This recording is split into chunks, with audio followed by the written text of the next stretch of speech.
I bought a book, and the book's name is Delivered from Distraction. And every single paragraph, line, page, everything in that book was my life. It described everything about me to a T. It was very eye opening and scary.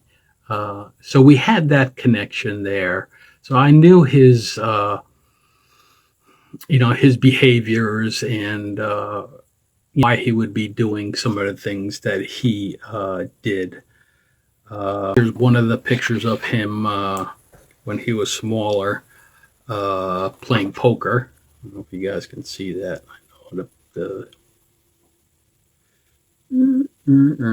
there we go. That's him playing poker when he was smaller. He was in and out of rehabs a lot. And, every time he went into a rehab, I kind of breathed a sense of relief because for that period of time, I knew he was safe. So that kind of gave me, a little relief. During his addiction, it got really bad for me. I went into a very, very deep depression because watching somebody that you love have an addiction and see them suffering with this addiction is really hard to watch. It's really heartbreaking to watch somebody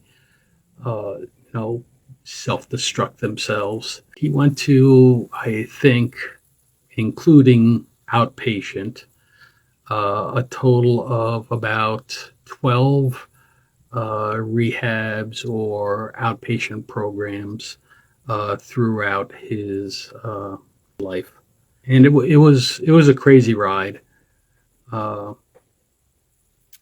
And I'll get back to my depression. It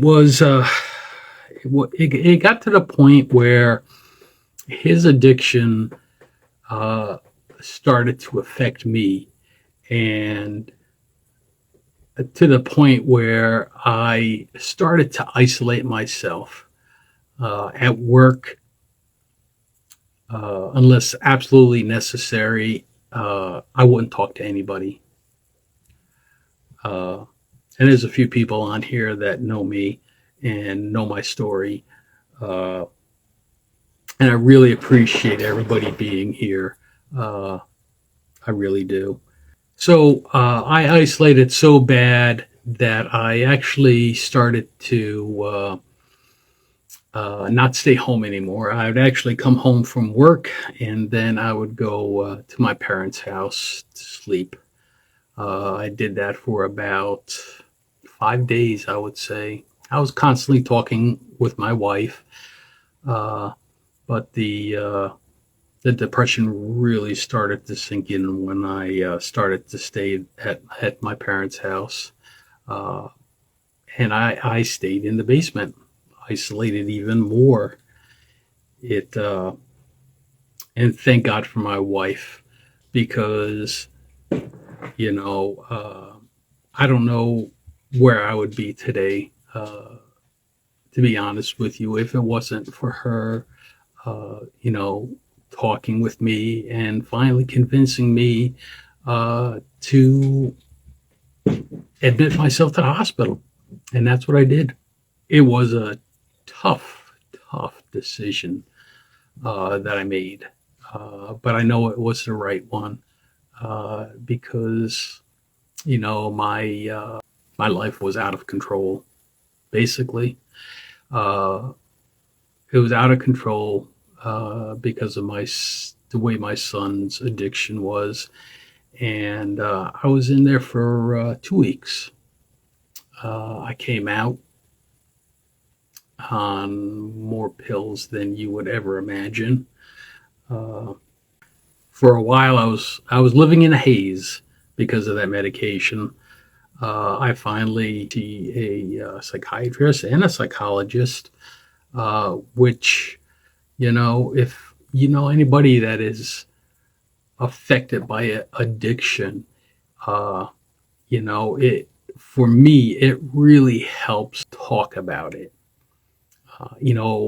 Me and my wife, we would talk constantly, and it was always great conversation.